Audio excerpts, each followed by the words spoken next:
It's the Cool Kids Club. You've been invited to the Cool Kids Club. It's so exciting, yeah. Justin likes monsters, yeah. And Amy likes words in the Cool Kids Club. Cool Kids Club. Hey everyone, and welcome back to the Cool Kids Club. Hey, Amy. One of your hosts. Oh, well. Oh, You said hi. hi. You said hi. Hi. Hi.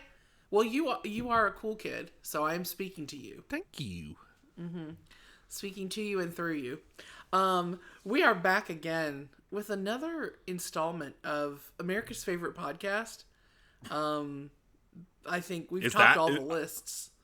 All the lists. Mm-hmm. Yeah, every one of them. We just did this because we got so far behind.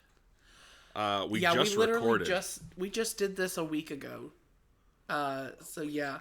You just you pushed your hair back just now, and you had completely covered your hair with your hands, and I got a really good look at what you'll look like if you ever lose your hair. I don't think I'm going to, but yeah, it's not great. I don't think you're going. I mean, maybe like when you're like 80, it'll start to thin.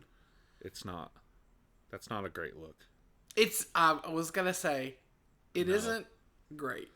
No. Anyway, guys, maybe I'll Photoshop a picture for y'all later so you can see what I'm seeing.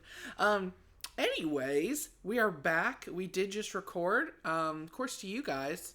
No, yeah, you guys are getting 2 episodes. No, it's this is happening like quick. We're getting our contractually obligated episode count in. The contract that we just have with ourselves. With me and you. And you. That's true. And the spirit of the pod. We're getting on it. And now this, Justin, this really is the last one before the spooks begin. Yeah, spooky season is right around the corner. Cool Kids Club going away for a little while. Cool Kids Club rising from the grave soon.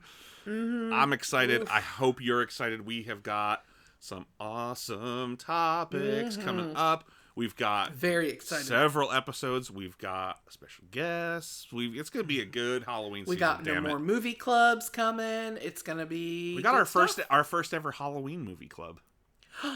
It is our first Halloween movie club. Just a little taste for you guys. Just a little tease. Just a taste. What's it going to be, guys? But before, we don't want to jump the gun. Now, you and I we are in spooky season. I've been in it for 6 weeks. Yeah. And I know that's not normal. That's fine. That's fine. You know what? We gotta get it where we can. But before we, as a podcast, get into spooky mode, we have one more topic that we want to hash out with you, the listeners. And Justin, what would that be? What are we talking about today? We haven't done a lot of retro tech episodes, like computery, early internet type of episodes. So we decided, and really this was we came up with the idea to do this episode a couple months ago. One night you and I were together with our friends and all that, and I mentioned Chips Challenge. Yeah. Which was a Microsoft 16-bit game. That unlocked a memory for you. And it did, because I didn't know it I didn't remember the name. And he said it, and I was like, what are you talking about? He's like, look up Chips Challenge. And then a nostalgasm happened. Yeah. It was a big one. Yeah. It was a biggie. And it was, there's your big boy. And and that has really prompted our topic today, which is, PC games, specifically like early, Yeah. So early I PC feel games. like, and we've talked about video games some on the podcast, and how video games are something I feel like we kind of missed the boat on, as we didn't have a lot of them in the house for many years, none at all. Which is fine. I know lots of other people that was the case too. Yeah. But PC games, I'm not, because of that, I'm not as much into games as a lot of people are, I think. I think we're more into like board or card games. Yeah, that's more even you. Yeah, I guess so. We definitely did more of that. We did like card games and stuff. But so PC games, there's obviously a lot of big ones, and there's a lot of like, chances are we're not going to talk about your favorite PC game in this episode because we never played them. Like, I would love to talk about, Quake and Diablo and Myst. And while I watched people play those occasionally and, definitely knew what they were, I would just be a poser if I sat here and told you, oh, yeah, I remember playing Diablo and all the Diablos you could slay. And, it was just, you were just Diabling all over the place. And people would see right through it. They'd be like, this fucking poser acting like he played. They would clock you immediately. Yeah, so I'm not even gonna do that. I'm gonna, it's almost, it's a little bit niche of an episode. It is. Because we're really talking about a specifically ones that we had or had through friends. That's what we'll make comment, but we'll discuss a little later.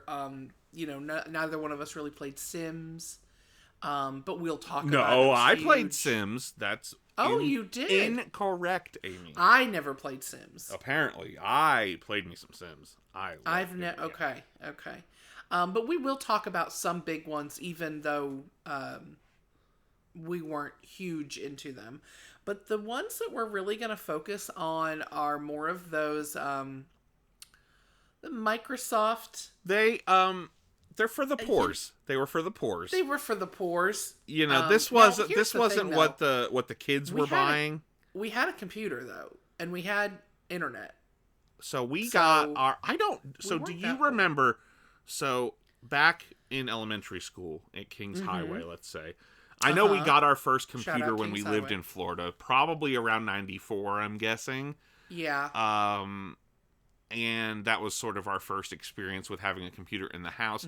Do you remember before that interacting with computers a lot? Like, I don't recall. They certainly weren't in the classroom. Like, we may have had, there were maybe in the library. I was gonna say, I'm trying to think in the library. I know certainly later, within a few years. Oh yeah, the schools had them in the library. I don't think I really do. Like I said, maybe there was one or two in the library. Yeah. Because this would have been for me very early elementary school, and I really don't have a memory of that. Yeah. I have a memory of those. Remember those printers? The dot matrix printers. Yep, thank you. With the big long paper and the perforated things on the edge. Yeah. Mm-hmm. I remember that from kindergarten. It is your birthday. It is your exactly. Yeah. I loved those. I can remember, Justin, throwback to you specifically being obsessed with the Titanic, but then that rubbing off on me. The Titanic. The Titanic, yeah. Okay. I have a really vivid memory of being in kindergarten, and I drew a picture of the Titanic. What 5-year-old isn't? I drew a picture of the Titanic, and I remember taking the perforated edge off with the little holes, and using that for the portals. The portholes for the portal for the windows. Yes, I kind of remember you doing that, and that's pretty genius. I have a really that's one of my earlier. I was kindergarten. I do remember things from before that. But that's what was hot on the street with the kindergartners. Titanic. Big shipwreck. 100-year-old shipwreck. But I can remember that. But I don't really remember a computer. And I don't remember us bringing home a computer. So here's how I remember it, and I confirmed this with our mother. Yes. Shout out Donna. Yeah, and I'm assuming this was around 94. It was, I feel like within a year or two of us moving to Tennessee, which was 95. Mm-hmm. Yeah. I remember Dad did some work for a guy that he became friends with, and his name was Arwood. The Arwoods. And so they kind of became friends through that. And I remember going, all four of us going over to their house a couple times for dinner. Yes. And I remember them putting Lion King on the big giant TV. Justin, that was the first time I ever saw Lion King. See, I never watched it. I only watched a little bit of it right then because Jim, our dad's friend, started showing Dad and Mom his PC that he had. And you were more interested and in I was that. more interested in that. And Okay. so it was, I mean, it was some big bulky gray Gateway, maybe. I don't even know if Gateway was a thing yet. Maybe. Probably not. Yeah, But, I just remember distinctly playing Solitaire on that, and them like showing us how, and me and Dad being like, yes, this is awesome. I remember that night knowing I'm a haunted house card man. Yeah. It's always going to be the design I pick in Microsoft Solitaire is the haunted house, the haunted castle, I guess. Yeah. And I still am to this day. I'm a haunted castle man. Shocking, I know. I know. That is shocking. I know. That's shocking. But that inspired Mom and Dad to buy our computer, and it wasn't long after that we now had a computer in the house. Yes. And it was a game changer, guys. It was a game changer. Back when the internet was a place that you went to in your house and logged onto it and then logged off. And at first you had to have, we had like Prodigy. Even like pre-AOL. Prodigy. Prodigy was our first kind of experience with the internet.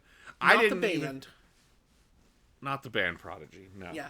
That would come later and was much more important in my life. But yeah, I remember Prodigy. Prodigy was, I remember let's say this is 94. By 97, 98 when the internet's really becoming mainstream. Yeah. I thought back on it and I was like, oh, that's what Prodigy was. Because Prodigy was just like this thing on the computer. Yeah. And it was like it was AOL, kind of before AOL, where you had like a home page. And I know this isn't about PC games, but this is all laying the foundation. We're laying the foundation.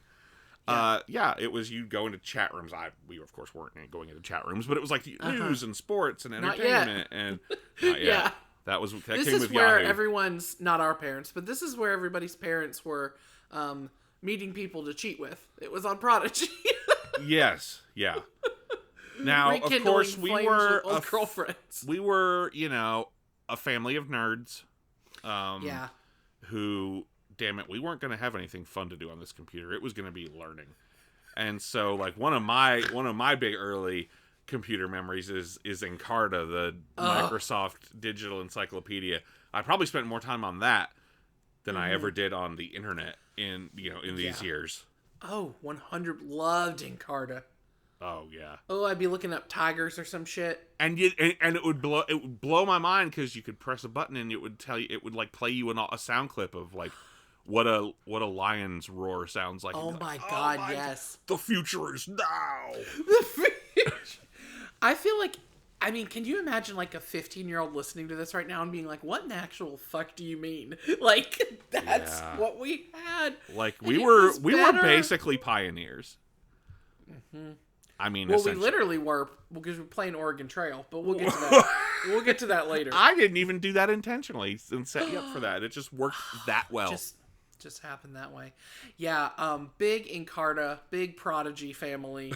No. But, it wasn't all learning. It wasn't all learning. Now, we definitely had the Microsoft Entertainment Packs, which there were several of, and I'm guessing what we had was the sort of best of collection that came out. And this is just all I want to talk about. Everything else is just... I was going to say, this is really the bread and butter of what we will be discussing today. Because I hope we didn't poors. lead anyone astray when we said, we're going to talk about PC games, and everybody thought, we were going to talk about Diablo and Sims. No, I'm going to talk about fucking Ski Free. You got a problem with that? I want you, Amy, to dive into this because I feel like you're really passionate, and there's a couple of these that are just there was a lot of these games, but we're gonna touch on our favorites, definitely. Well, we already mentioned Solitaire, of course, a classic. Yeah, and that wasn't even one of the Microsoft Entertainment ones. That just came preloaded on your computer. The Microsoft Entertainment Pack actually was a thing you had to buy, a CD-ROM and install it. Solitaire just came on your computer. So, but yeah, Solitaire obviously was got a lot of play. Literally. Was Mahjong also one of those that just was installed, or was it part of the entertainment pack? I think it was both, because the entertainment pack had Taipei, which was basically Mahjong. Oh, interesting. Okay. Yeah. Okay. But just to get those out of the way, I do recall playing a lot of solitaire. I still play solitaire pretty regularly. Do you really? I get on kicks with it. I get on kicks where I'll play it for like weeks. I'll just play it a lot, and then I'll get sick of it, and then not touch it for a year. That's essentially me playing Sudoku on my phone. Yeah. Like on an app on my phone. Yeah. We used to do it at our family computer. At the computer, where you would sit in a physical place because it was plugged into the wall. Yeah. And you know what? Things were better. I'm just gonna say it. That was better. I don't think anyone's arguing that. Okay. So the Microsoft Entertainment Packs. You got a classic in here. You've got Tetris, which of course existed before this. They didn't create Tetris. But that is a classic, and I have been on some real kicks in my day with Tetris. Is Tetris maybe like the greatest video game ever? Yeah, probably. Like electronic game. It's got to be up there, right? It's like this and Pong. Oh. Now, one of the first games that I think about when I think of these Microsoft games was Ski Free, because that one was just so easy, and I think a lot of these games they're very simple games. They're designed to be like played quickly.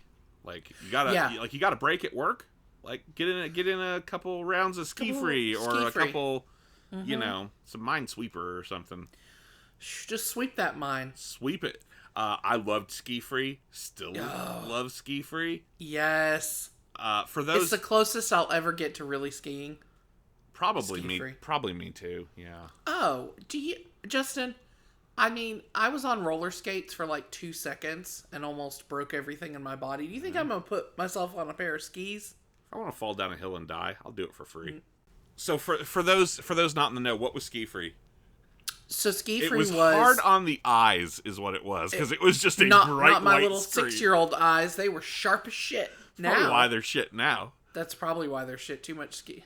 In fact, when I went in for my, eye exam, they were like, "Did you play a lot of Microsoft games as a child? You got that Ski Free iris. You got Ski Free eyes." And I was like, "Yeah." No, Ski Free was great. All white. Because it's so snow. Very hard to look at. Yeah, hence the very skiing. Hard to look at. That's the skiing. Yeah, gotta have the snow. So it's all white, and you're just this little bitty skier, and you'd use your little directional keys. Or your mouse. You could have it follow the mouse, too. Oh, okay. Oh, yeah. And you had all kinds of obstacles, like trees and stumps and dogs. Who's letting the dog on the dogs would run across.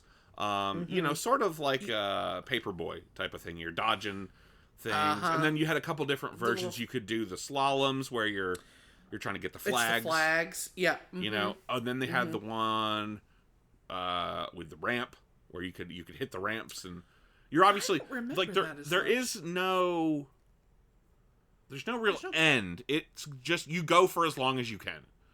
Yeah, until you beef it. Right. And here's the thing. Once you reach a certain point, the game is like, all right, enough of that. Yeah. Enough of this. Because there is no winning, quote unquote, so. Yeah, you just go and try to beat your high score. The abominable fucking snowman. Once you hit, I think it's like 2,000 meters or something. Yeah. The abominable snowman's going to come out, and he's going to chase you. Yeah. And he will eventually... You may be able to outrun him for a little bit, but he is going to catch you, and he is going to eat you. And that's how every game of Ski Free in the history of Ski Free has ended. That's amazing. That is the end of Ski Free. I don't think I was ever good enough to by the Yeti. Meet him. To what? I don't think I was ever even good enough to meet him, because... To meet him? I'm sure I wasn't getting 2,000 meters without beefing it. You surely met the abominable snowman in Ski Free, Maybe? didn't you? I don't know.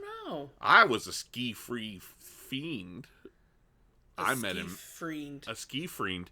I met him many times. Not a good dude. Not a good dude. Ate me every time. Every time. You know what kind of... do you ever see those... Well, I get the ads for it when I'm on my Sudoku on my phone. But it's like you're trying to save some Royal Flush or Royal some stupid like game. It reminds me of this next game. Okay. That we're going to talk about, and that game is Pipe Dream. I loved Pipe Dream. It's all about pipes, Justin. Pipes and goo. It's really about the goo. It's really a goo dream. I love your goo. Mate, do you think that's what that Crash Test Dummy song is about? I don't know, but it'll give us a chance to play that as our outro song for the second time. I was gonna say, I feel like I think we've done that. That was our Alex Max, the outro. Oh, that's what it was. That's what it was. Talk about a niche episode. No one knows what the fuck we're talking about. No. Hey guys, you remember the Pipe Dream game about goo? Maybe it's like that Crash Test Dummy song off their 4th album when nobody was listening to the Crash Test Dummy. Oh, and we've already used that song once before. Oh, darn it. We can't use it again, because that would be ridiculous. Oh, God. God love you guys for this listening. Is just us just amusing ourselves at this point. It really is. Yep, it really is. Pipe Dream. Talk about Pipe Dream, Justin. Pipe Dream was like a puzzle game, right? And you had like squares, and you were so you'd have a head start on the goo, right? Mm-hmm. So the object is to get the goo, but from one side from the entrance point on one side to the exit point on the other, and so you'd have a head start before the goo got rolling. I'm doing that every day just by eating. Making it to the toilet on time before the goo reaches the exit point every day. Making sure the pipes all line up. That's right. Yeah, so basically you would click on a square and you were given pipes, and you couldn't orient them, and you had to use them the way they were. Like you couldn't flip them. And I found this game very frustrating. I was not very good at this game. It's stressful. Once that goo starts flowing, it's real stressful. It's like, oh my god, okay. Because at first you're like, I got this. That goo ain't got nothing on me. And then you start and you're like, okay, this is going okay. And then It's gooing okay. It's gooing okay. And Jesus Christ. We've not had dinner yet, you guys. This is one of those. No, then the goo got flowing, and the heat was really turned up. That green goo started flowing through the pipes, and the pressure was on. And you're clicking squares. You're trying to lay pipe. You're laying pipe left and right. Trying to. It's like when those Tetris tiles start stacking up. It's very stressful. Like, oh my god! Oh my god! Oh my god! Oh my god! Oh my god! Oh my god! Oh my god! Oh my god! Yeah. And yeah, I mean, it got really difficult. Yeah, to keep that goo on track. But very satisfying when you did it. Yeah. You know, it was rare for me. A very gratifying goo experience. Yeah. Gooifying, if you will. I won't. I think we've topped any record that was previously held on how many times you could say the word goo. In like goo? 5 minutes spin. Goo? Well, the next one that I wanted to talk about is another favorite. Again, this is all hits, no misses, so we must have had the best of pack. Yeah. And that is Minesweeper. I am going to make a confession.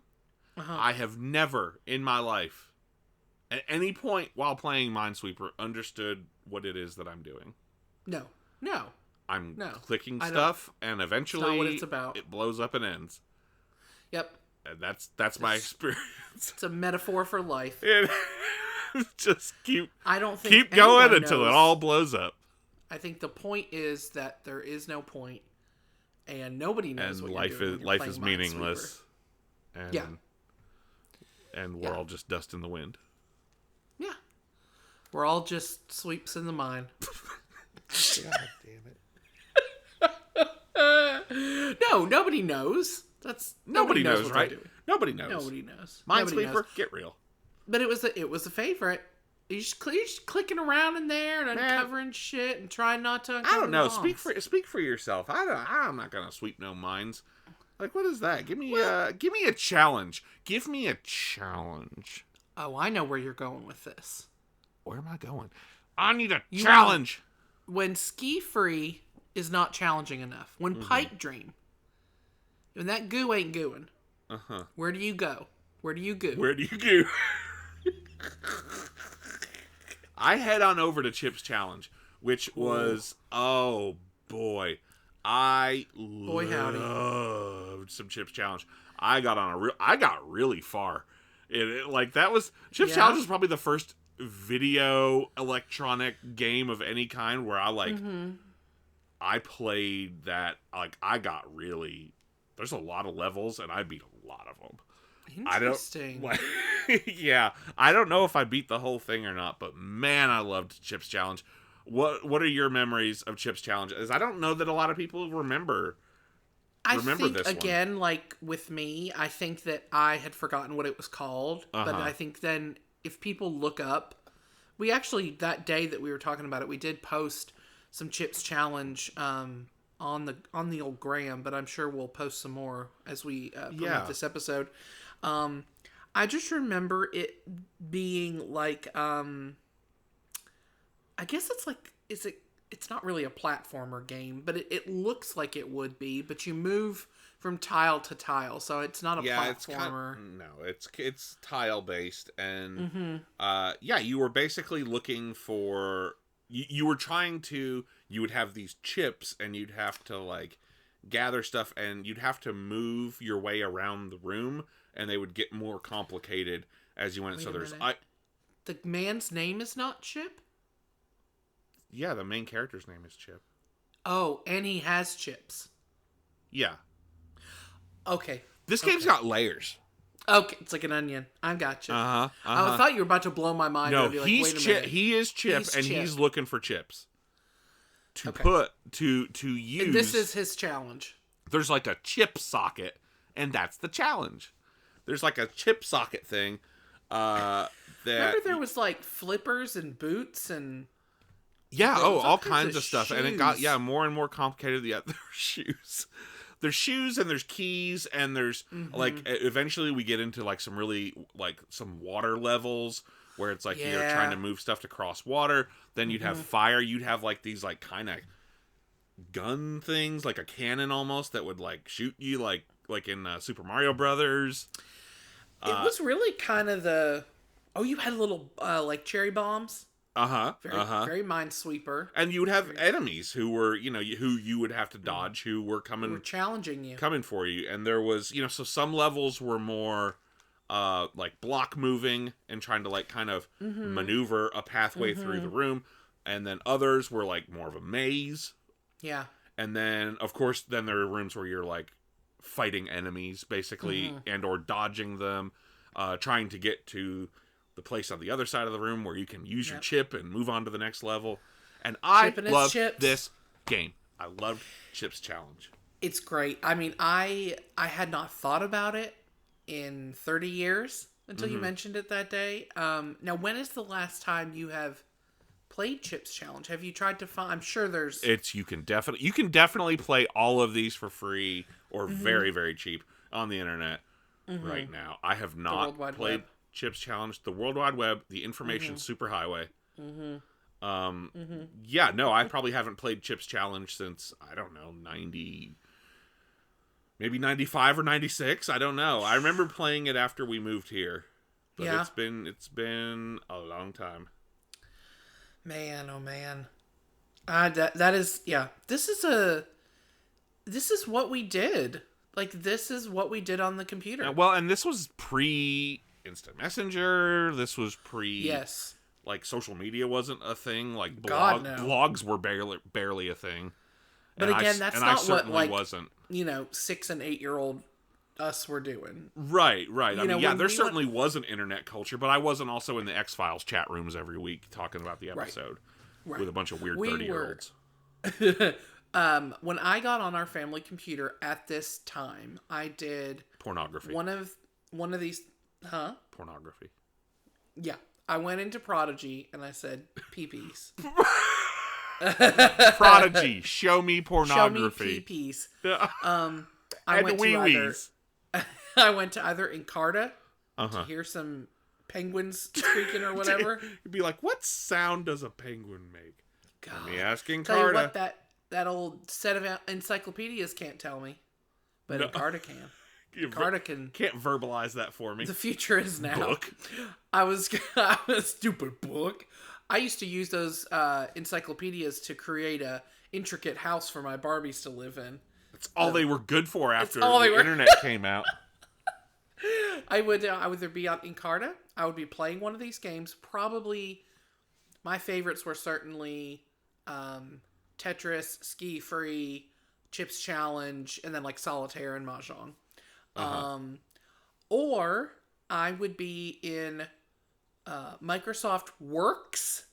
Not Word. It was before Word even existed. That was Works. I would be in there writing little stories. I used to do that all the time. I wanted to be the youngest published author. I bet all of those are just lost to time. Oh, yeah. And which is a real shame, shame, I'm sure they were stellar.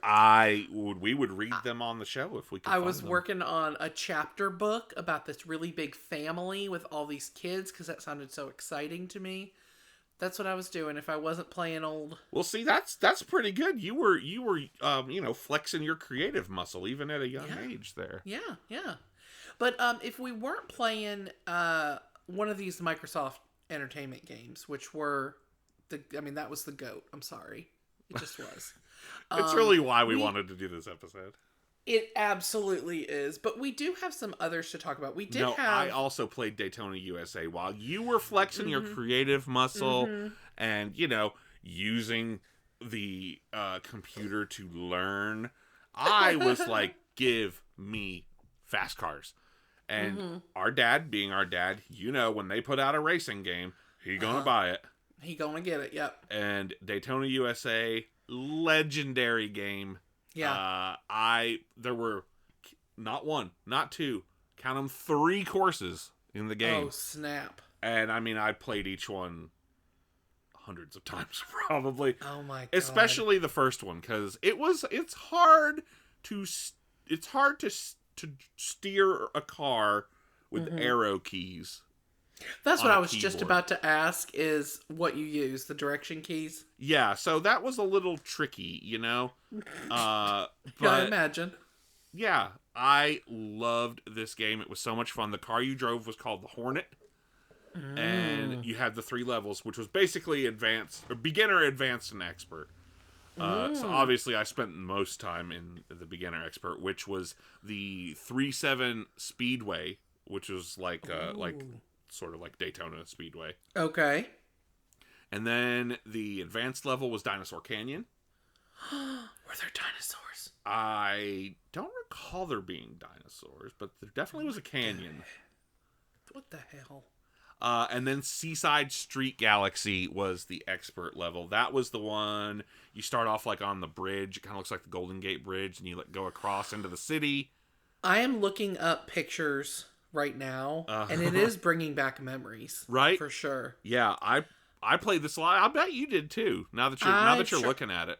Yeah, and I am notoriously, anyone who knows me knows that I am so bad at driving games, like real bad. I love a driving game to the point where I never, I would play like Mario Kart. But it took a lot of convincing because I'd be really embarrassed. Like, you got a group of friends together and they want to play Mario Kart or some other driving game. And I would be so embarrassed because I'm so bad at driving games. You would think I have just no hand-eye coordination. Yeah. So I must not have played this too much. It's like you're blind and deaf. Mm-hmm. It is. I'm looking at this, well, this looks like some kind of futuristic shit. Oh, this might be Dinosaur Canyon. Okay, I'm looking. It's in the canyon, all right. Oh, there's a canyon. No, I just wanted to shout out Daytona USA because it was the first, probably almost certainly the first racing game I ever played. And, for sure. Real quick before we get into some of the big ones that maybe just you played. I wanted to just shout out my girl Carmen Sandiego. Oh, of course. Now we've said that we're gonna do a Carmen Sandiego episode in the next year, and we are. So I don't want to talk about it too much, but this was a big one for me. Big Carmen Sandiego fan. Oh yeah. And I always forget that Carmen Sandiego started as video games. Like before the show, before anything else, it started as a video game. And I think it originally was like 85, and then they did another one in like 92, and then another in 96, I think, like versions. See, I don't think I ever played a Carmen Sandiego game. I don't ever recall really playing one. I mean, maybe I did, but not much, because I clearly don't remember it. So we didn't have one like to play at home, but I played it in my computer class in the 6th grade. Wow. I remember playing it, like if you had finished your assignment, you could play computer games. And I remember playing Carmen Sandiego a lot. And another game, which we'll talk about in a minute. Those are the two biggies that I played in 6th grade computer class. But because I already had, at that point, watched the show and was familiar and was like, oh man, it's because I hadn't ever gotten to play the game. But I love the sounds. There's lots of like footsteps, you know, like yes, and like things, doors opening. I love it. Obviously, like most Carmen Sandiego, you're the gumshoe. You're trying to track, you know, these criminals. Good use of the word gumshoe. Love it. That's a good word. And ultimately, you know, figure out what that sneaky bitch Carmen is up to. But loved Carmen, so I just wanted to give her a shout out. Yes, and we will certainly be taking more of a deep dive into Carmen Sandiego, the games and the show and the whole franchise in the very near future, I would say. Yeah. Yes. We're so mysterious. So I feel like there's a category of PC games that I intentionally had to keep at a distance because of my obsessive personality. Because they're so much fun and they're so addictive, and I know what I'm like. And you had already seen what happened to you with Chip's challenge, and you said, "I cannot allow these." This can't be a repeat of Chip. I can't do it. No, but by the time we're getting into middle school and then into high school, obviously PCs are much more common. More and more people have them in their homes. I'm spending more and more time at friends' houses, so opportunity to play some other stuff. The biggest one, the first Sims game, I played a lot at Brian's house. I remember Brian Hey Guys, having my own character on The Sims. Oh. And just spending hours. Like, I'd play for a while, and then he'd play for a while, and then Robert or whoever would take over, and we each had our character. And so much fun, just like building a life, building a character and a world from the ground up, and trying to manage it in all the hilarious ways that it can go bad. And reading about The Sims as I was putting this episode together really made me want to revisit it. But I still have that obsessive personality, so maybe it's not a great idea. There are certain things that I'm just like, I think I'm gonna fall too far down a rabbit hole. Yeah. Like, I think it's gonna consume me in a way that is very unhealthy. And so I'm just better not. Yeah. Yeah. And it's not like drugs or alcohol. It's things like The Sims. It's it's The Sims. I'm not tempted by, heroin. I'm like, yeah, who cares? I'm not gonna. I'm gonna sit in front of the computer for 30 hours straight playing Sims. Yeah. Now, you talked about the music. I feel like Sims is a really big one for people our age. Oh, very big. The first one came out in 2000, so right as I was getting into high school. Mm-hmm. I have never once played The Sims. Ever? None of them? No, none of them. Oh man, they're so much fun. Now, talk about great music. Sims. Okay. To me, The Sims. One of the things I remember the most and the most fondly is the music. Okay. Why don't you just play us some real quick? Just pop us in some. Just pop us in some.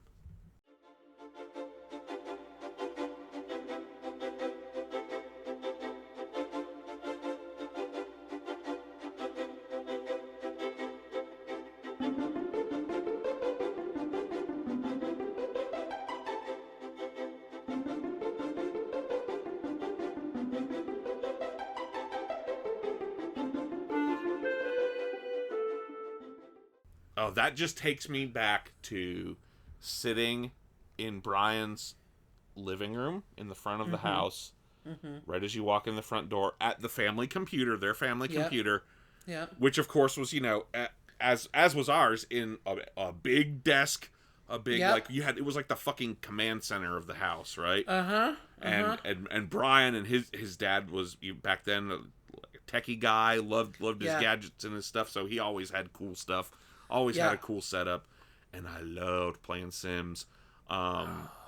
Just the things you can, like the house, like building your own house and designing it. Like, I was always kind of shit at managing that, but like I could get the house looking pretty cool. Yeah, you're like, everybody would die, but boy, that house would be. Yeah, and as you good. Would, as we're like 14, 15 years old, we're finding all sorts of hilarious ways to torture these little poor Sims. Yeah, just funny gags like let's lure the neighbor over for a swim, and then once they're in the pool, take the ladder out. Yeah, and then they can't get out of the pool, and they eventually drown. Yeah, or it ends up glitching and they swim through grass or something. Or like, that's less satisfying. Or like just put someone in a room and take all the doors and windows away, Skinamarink style, and just. Oh no, you Skinamarink them? I would Skinamarink them. Oh no. And just watch them, crumble. It was sort of a Stanford prison experiment thing, but much more humane. Yeah, that's exactly what I was going to say. It's not real people. Jesus Christ. Yeah, well, it wasn't hurting anybody. Just the little Sim people. I bet there's some people that started on The Sims, and then from there, and you'd get a reputation, And if you did certain things in The Sims, like let's say you had a baby and you weren't taking care of it, like CPS would come. Yeah, they'd come take the baby away after a certain point. Oh my god. Oh yeah, The Sims had consequences. Okay.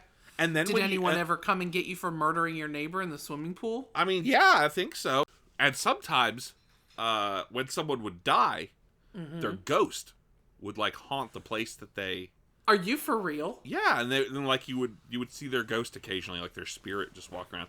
And then I need to start getting into Sims. I know they would have 38. Like when you died. Like The Sims is really good. Okay, and there's like 4 of them now, I think. Yeah. I remember I haven't played any. I don't think Sims 4. I feel like just came out like a year or 2 ago. Yeah, and I haven't heard good things about the newest one, but all the others I know are pretty well loved. They also have incredible expansion packs. And because they put a lot of expansion packs out pretty quickly, so like the game came out in 2000. By like I don't know 2003, there were probably 7 or 8 expansion packs.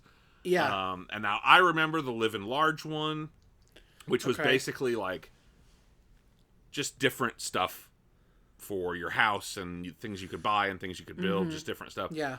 There was the House Party one where you got the ability to like invite people over to, and like the point was to like have a party.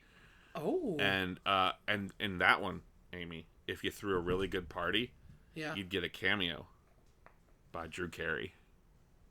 What? Yes. That's so random. I know. And I remember the hot date. The host of Price is Right? Before he was star of the Drew Carey show back then. I know. And then I remember the hot date one where it was like a relationship thing and it was dating. And would you have sex? Would the Sims have sex? I mean, no. I mean, not in so many. I mean, they're making babies. They are making babies, yeah. But they're not showing you the Sims having sex. They're showing the Sims are just, that hot date expansion pack is Did it teach you some things? It's explicit. Like it's full, really? No, I'm joking. Oh, I was like, oh god. No, it's full penetration. Oh my lord. No, I'm kidding. Okay. Oh. Now, this next one, I'm gonna let you take this one too, because I did not. This was just one I wanted to shout out because I loved this one in particular. This is an entire series with multiple games and arcs and a whole deep mythology and lore that I don't know because I've really only played 1 or 2 of them and that we're not going to get into. But it's the Command and Conquer games. The one I played the most was Red Alert 2. And then its expansion pack, which was Yuri's Revenge. This was the one. This game was, if Command and Conquer was sort of like a battle strategy game, and the like Risk but computer. Yeah, kinda. Yeah, and with so more... like the story of this one is basically it's sort of in a fictionalized, like it starts out with like in Red Alert 1 there's basically like an alternative 20th century that happens, and you end up with like the two sides, the Allies and the Soviets, and this is basically the story of the Soviets invading North America, like staging an attack on North America. You have tons of these games are full of like live action cutscenes. Really? Oh yeah, like there's like a whole story, and then you'd go into like strategizing and playing the battles and stuff. But Ray Wise, aka Leland Palmer, plays the president of the United States in Red Alert 2, Udo Kier, who I know him mainly from horror movies and Blood for Dracula. You would know him as the rich guy with the shark tank in Ace Ventura. Yep. Yes. That's him. He's the Soviet guy, I think. Interesting. So yeah, they were just really fun. There were 3 campaigns. The first is like your boot camp, where it's kind of a tutorial. Then you had like the Allied campaign, the Soviet campaign, with like I think it was 12 missions each. And again, your missions are kind of different. Sometimes you were just defeating all the forces, like it was just a battle. And then it was a lot of strategy too. It was a lot of like you'd have specific objectives, strategery. You'd have to like capture something or destroy some structure, and it was like moving armaments and troops and doing all the stuff you actually would do if you were fighting a battle, or like or this structure of yours is under attack and you have to defend it. So stuff like that. I just wanted to shout it out. I know there's a whole lore and mythology of these games. I don't know it. I just had a lot of fun playing Red Alert, and just wanted to give those a shout out. I feel like Red Alert too. And I feel like this is another one in the category of I can't let myself get too far into this, or it will consume me. Yeah. Like the Venom symbiote. Mm-hmm. And a symbiote. Oh my god, Amy. Yeah. Eat something. The other games I would put in this vein that I tried and really liked and was like, ooh, no. It's like, like doing cocaine, be like, oh, that's too good. No. That was too good, yeah. That was too good. I shouldn't do that again. Roller Coaster Tycoon. Yeah, I was going to say Roller Coaster Tycoon. That was a biggie. Any of the Sid Meier's Civilization games, which I don't know what those are. Really? Oh my gosh. Not by name. There's a bunch of them. I think I played probably like 3 or 4 Civilization 3 and 4, not 3 or 4 of the games. But yeah, Civilization's incredible. It is basically like you build an empire, and it takes you from like... Is that essentially what that episode of Sunny is spoofing? There's an episode of 30 Rock that kind of spoofs it. Oh, okay.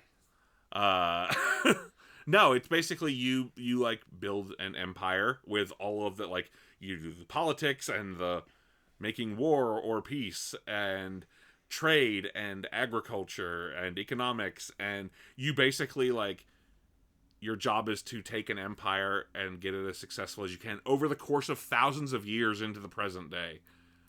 That's bizarre. Yeah, again, it was like, oh, I could do this, but I'm gonna like this so much that I'm gonna do. Also hold down a job. And I can't function in society and also play this game. Yeah. Before we wrap up, though, there's like the king, I feel like, of all early PC games. We would be remiss if we didn't mention. Yeah. And you probably know what it is. But I feel like everybody who was born, we'll say late 70s to, present. It's still around. It is still around. Remembers fondly the Oregon Trail. Oh my gosh. I remember having, and this was probably later, but did you play like the OG Oregon Trail computer game that was like the, green text on a black screen? Yes. Yeah. Yes. See that, and that must have been at school later on like an older machine or something. For because me, I also remember playing computer class. Yeah, I also remember playing, the later ones that had, better graphics and looked more like, I like remember Windows playing game. the OG. I don't think I played one that had better graphics. No? I definitely did. Maybe I did. I don't know. I never felt that I was particularly good at Oregon Trail. I always died of dysentery. Yeah, I would always do shit like, oh, I don't need this. I'm just gonna hunt. I'm gonna spend all my money on weapons, and I'm gonna hunt, and then we have all the food we need, so I'm not gonna buy food. And then you kill like 2,000 pounds of, buffalo. Oh, you can only carry 100. Fuck. Yeah. Yeah. And then everyone dies because I'm an idiot. And now I have no weapons and no food. And dysentery. This is just like real life. Our pets' heads are falling off. Our pets' heads are falling off. This is just like Minesweeper. It's just an allegory for life. It's just go until you can't. Go until the abominable monster eats you. Abominable snowman. That is death. Yep. Mm-hmm. Finally comes and consumes you. And that is Cool Kids Club. Well, we wanted to end on a really high note. So. Yeah. I mean, honestly, Oregon Trail could and probably should be its own episode because there is. Yeah, it absolutely could be. Enough that we could say about Oregon Trail. I've got a hankering to play some PC games. I'm gonna send you. Sign up for a free Steam account, and I know there's I know Chip's challenges on there. I know. I mean, they're a few bucks. Oh, well worth it. Yeah. Well worth it. I want to know, as we talk online about this, I want to know if we did talk about your favorites. And again, probably not. This was much more of this was what was going on in our house than it was what was hot on the streets, which was not the same thing. But I do think there's going to be a lot of people who are like, I haven't thought about Ski Free in 30 years. Mm-hmm. And they're going to remember because their parents had the Microsoft. They're going to remember getting scared of that abominable snowman. Mm-hmm. Mm-hmm. They're going to remember Chip and his challenges, his many challenges. It was scary. Yeah. Well, as always, thank you all for listening to us talk about whatever the hell we decide we want to talk about. And if you enjoyed this episode, God help you, but go and find all of our other episodes wherever you found this one. Spotify, Apple Podcasts. We also put all the audios up on the YouTubes. If you want to follow us on social media, you can find us at Instagram, Threads, and Blue Sky at Cool Kids Club Pod, or you can find us on Facebook by searching for Cool Kids Club Podcast. You can also find Justin's Nerd Room on Instagram at Cool Kid Clubhouse. Posts a lot of really cool stuff, new finds, all that good stuff. And of course, we would be remiss if we did not mention, for the second time in this episode, Brian Hey Guys Wakefield, the writer, composer of all of our theme songs. We're about to showcase one of his other hits. Mm-hmm. Thanks for letting me play The Sims at your house and monopolize your computer all those times. And of course, check him out at brianwakefieldmusic.com. Justin, do you have anything else for the fine folks here listening to us today? That's it, guys. I hope you're ready for spooky season. I'm ready. Let's put the Cool Kids Club to bed for a couple weeks. Just for now. We'll be back soon. But when you hear us again, we're going to be some ghouls.